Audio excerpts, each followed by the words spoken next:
Boomerang হল নেকি মুখ্যমন্ত্ৰী হিমন্ত বিশ্ব শৰ্মাৰ সিগনেচাৰ প্ৰজেক্ট মুখ্যমন্ত্ৰীক ভালৰি লগাবলৈ মন্ত্ৰী পীযুষ হাজৰিকাই ডুবালে ৩৫খনকৈ গাঁও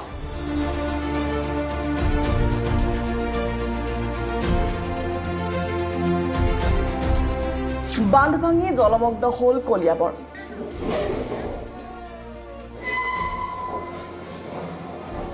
বানৰ কবলত পৰা গয়াই আশ্ৰয় লৈছে পথৰ দাঁতিত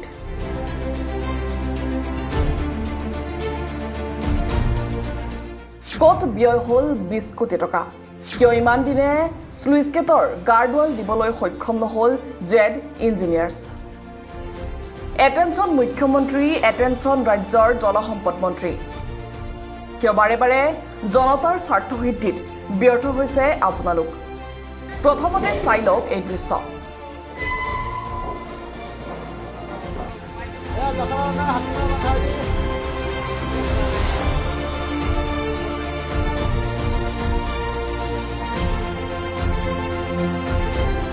তাজপাতৰ দৰে খহিছে কলিয়াবৰৰ হাতীমৰা বান্ধ উল্লেখযোগ্য যে জলসম্পদ মন্ত্ৰী পীযুষ হাজৰিকাৰ নেতৃত্বাধীন জলসম্পদ বিভাগে হাতীমৰা বান্ধৰ কাষত স্লুইচ গেট নিৰ্মাণৰ বাবে SOPD ODS আঁচনিৰ অধীনত আবণ্টন দিছিল ২০ কোটিৰো অধিক টকা ৩খন গেটযুক্ত স্লুইচ গেট নিৰ্মাণৰ এই দায়িত্ব দিয়া হৈছিল জেড ইঞ্জিনিয়াৰ্ছক এইখিনিতে উল্লেখ কৰি থওঁ যে জেড ইঞ্জিনিয়াৰ্ছৰ নেপথ্যত থকা ব্যক্তিগৰাকী হৈছে হায়াত হস্পিটেলৰ স্বত্বাধিকাৰী ৰাজীৱ আহমেদ শইকীয়া যিগৰাকী ঠিকাদাৰে ২০ কোটিৰো অধিক টকা লাভ কৰিছিল ভাঙি চুৰমাৰ হোৱা হাতীমৰা বান্ধৰ স্লুইচ গেট নিৰ্মাণৰ কাম কিন্তু হঠাৎ কেনেকৈ ভাঙিল হাতীমৰা মথাউৰি উল্লেখযোগ্য যে মুখ্যমন্ত্ৰী হিমন্ত বিশ্ব শৰ্মাৰ সিগনেচাৰ প্ৰজেক্ট আছিল কলং পুনৰুজ্জীৱিতকৰণ আঁচনি তদানীন্তন মুখ্যমন্ত্ৰী সৰ্বানন্দ সোণোৱালৰ দিনত ১৩৬ কোটি টকা ব্যয় কৰি সেই সময়ৰ বিত্তমন্ত্ৰী হিমন্ত বিশ্ব শৰ্মাই অনুমোদন দিছিল এই আঁচনিখন যিটো নদীৰ ওপৰতে জেড ইঞ্জিনিয়াৰ্ছে ২০ কোটি টকা খৰচ কৰি নিৰ্মাণ কৰিছিল স্লুইচ গেট এই স্লুইচ গেটখনক সুৰক্ষা দিবৰ বাবে স্লুইচ গেটৰ সন্মুখত ব্ৰহ্মপুত্ৰ নদীৰ দিশত নিৰ্মাণ কৰা হৈছিল এটা কুফাৰ ডেম এই কুফাৰ ডেমৰ পৰা ব্ৰহ্মপুত্ৰ নদীৰ দিশলৈ ৩ কিলোমিটাৰ দৈৰ্ঘ্যৰ বৃহৎ নলা নিৰ্মাণ কৰিছিল জলসম্পদ বিভাগে যিটো নলা সংযোগ কৰা হৈছিল ব্ৰহ্মপুত্ৰৰ মূল জলধাৰাৰ সৈতে আৰু ব্ৰহ্মপুত্ৰৰ মূল সুঁতিৰ সৈতে নিৰ্মীয়মান এই বৃহৎ নলা সংযোগ হোৱাত পানীৰ সুঁত ববলৈ ধৰে কলং মুখেৰে কিন্তু উন্মুক্ত কুফাৰ ডেমেৰে পানী অহা বন্ধ কৰাত ব্যৰ্থ হ'ল জলসম্পদ বিভাগ যিটো কুফাৰ ডেমৰ সন্মুখৰ অংশ কাটি দিবৰ বাবে মন্ত্ৰী পীযুষ হাজৰিকাই জলসম্পদ বিভাগক নিৰ্দেশ দিছিল 14 জুন তাৰিখে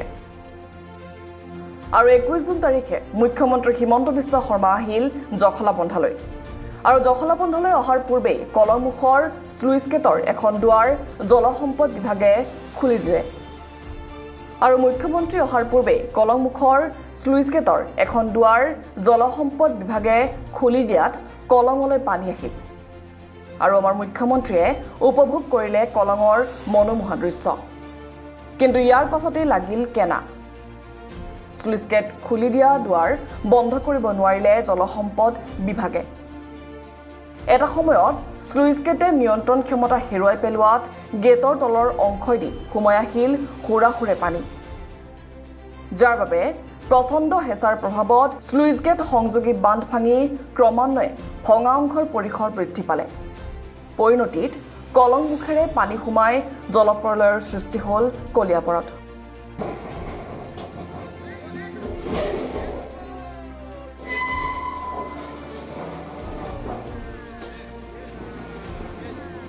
এটা কথা স্পষ্ট যে ২০ কোটিৰো অধিক টকাৰে স্লুইচ গেট আৰু ইয়াৰ সংযুক্ত বান্ধ নিৰ্মাণত সংঘটিত হৈছে ভয়ংকৰ গাফিলতি অপুৰণি পদ্ধতিৰে নিৰ্মাণ কৰা হৈছিল স্লুইচ গেট আৰু স্লুইচ গেট সংযোগী বান্ধ সম্পূৰ্ণ প্ৰকল্পৰ প্ৰতিবেদন প্ৰস্তুতৰ দায়িত্ব দিয়া হৈছিল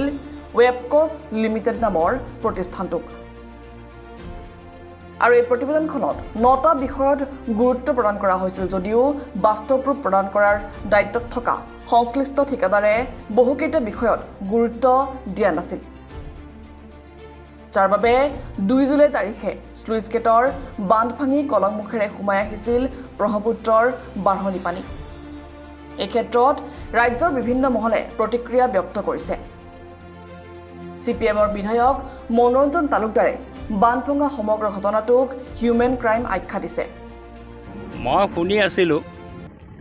কলঙৰ এই বিধ্বস্ত ৰূপটোৰ কথা, কিন্তু আজি স্বচক্ষে যিটো দেখিলোঁ বা যিখিনি বুজিলোঁ, এই গোটেই সমস্যাটো আমাৰ মানুহৰ দ্বাৰা সৃষ্টি কৰা সমস্যা। আৰু এই সমস্যাটো একদল অসৎ মানুহ, যিসকলে পইচা পাতি খাই বৈ এনেকুৱা পৰিকল্পনা কৰে, আৰু যি পৰিকল্পনা কৰে তাকো সঠিকভাৱে ৰূপায়ণ নকৰে, আৰু ধন অৰ্জাৰ কাৰণে যেতিয়া হাবিয়াস হয় আৰু চৰকাৰখনে তাত যেতিয়া লেকাম লগাবলৈ চেষ্টা নকৰে, সহযোগ কৰে, তেতিয়াহ'লে এনেকুৱা ধ্বংস কাৰ্যই সমাপন হয়। মই আজি দেখি যিটো মোৰ অনুমান হৈছে, কলংখন বৰ্তি কৰিব লাগিব, এইটো মানুহৰ স্বাভাৱিক। নগাঁও মানুহৰ এটা আৱেগ আছে, আৰু আমিও সৰুকালৰ পৰাই কলঙৰ কথা শুনিছোঁ, সাহিত্য সংস্কৃতিত কলঙৰ উল্লেখ পাইছোঁ, আৰু সেই কলংখন মৰাহতীত পৰিণত হোৱাটো আমিও নিবিচাৰোঁ। কলং নিশ্চিতভাৱে বৰ্তি হ'ব লাগে, জীৱন্ত হ'ব লাগে। কিন্তু কলংখন বৰ্তি কৰাৰ কাৰণে যি ধৰণে পদক্ষেপ গ্ৰহণ কৰিলে, এই পদক্ষেপ যথাযথ নাছিল বুলি মোৰ অনুভৱ হৈছে। এইটো যথাযথ নাছিল। যিসকলে এই ডিজাষ্টাৰটো কৰিলে, মই ভাবোঁ এই ডিজাষ্টাৰ কৰাসকলক অনতিপলমে আইনগতভাৱে ব্যৱস্থা গ্ৰহণ কৰিব লাগে, তেওঁলোকৰ বিৰুদ্ধে FIR কৰিব লাগে। কাৰণ টকাৰ পৰিমাণটোও কম নহয়, 134 কোটি টকা এইটো আঁচনি ৰূপায়ণ কৰাৰ কাৰণে ধাৰ্য হৈছে। ইয়াত যিখন স্লুইচ গেট দিছিলে, এই স্লুইচ গেটখন এতিয়া ভাঙি গৈছে, তাত 20 কোটি টকা ধাৰ্য হৈছিলে। আৰু স্লুইচ গেটখন যেনেধৰণে তৈয়াৰ কৰিব লাগিছিল, 20 কোটি টকা যথেষ্ট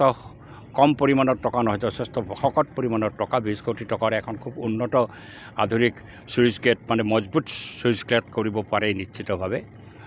এইটো মই কাছাৰতো দেখিছোঁ এনেকুৱা ঘটনা। যোৱাবাৰ যেতিয়া বানপানী হৈছিলে, যোৱাবাৰৰ আগৰ বছৰ, তাতো দেখিছোঁ এনেকৈ স্লুইচ গেট ভাঙি গৈ পেলাই বিধ্বস্ত কৰিছিল গোটেই কাছাৰখন। ইয়াতো দেখিলোঁ আজি নগাঁৱত যিটো অৱস্থা সৃষ্টি কৰিছে, স্লুইচ গেটখন ভাঙি গৈয়ে হৈছে, আৰু তাৰ কাৰণে প্ৰটেকশ্যনৰ কাৰণে সন্মুখত যিটো বান্ধ দিছিলে, সেই বান্ধটো ভাঙি গৈছে। পানী সোমাই আহিছে, ব্ৰহ্মপুত্ৰৰ পানীটো গতি যেতিয়া লয়, যি পৰিমাণৰ পানী ব্ৰহ্মপুত্ৰৰে আহে, সেই পৰিমাণৰ পানী যদি ক'ৰবাত বৈ যোৱাৰ সুযোগ পায়, এই একেবাৰে ভাঙি ছিগি চুৰমাৰ কৰি লৈ যাবই, এইটো জানিব লগা কথা আছিল। আৰু তাক তেনেকৈ প্ৰটেক্ট কৰা,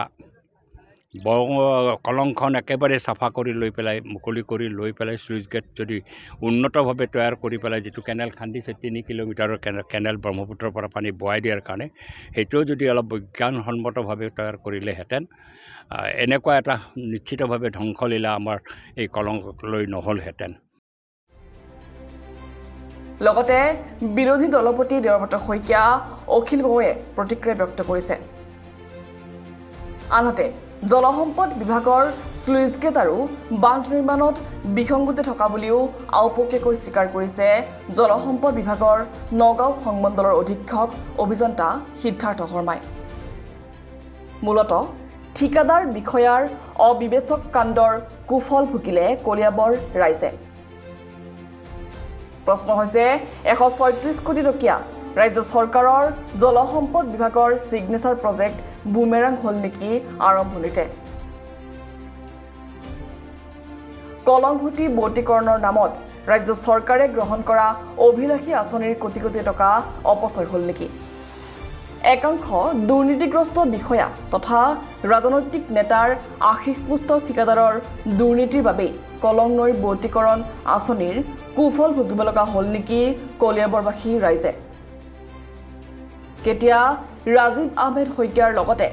অন্য অপৰাধীৰ বিৰুদ্ধে আইনী ব্যৱস্থা গ্ৰহণ কৰিব ৰাজ্য চৰকাৰে? নে পূৰ্বৰ দৰে এইবাৰো গা এৰা মন্তব্য দি বিষয়টো গাপ দিয়াৰ চেষ্টা কৰা হ'ব? কলিয়াবৰৰ পৰা গোলাপ শইকীয়াৰ ৰিপৰ্ট, দ্য অপিনিয়ন।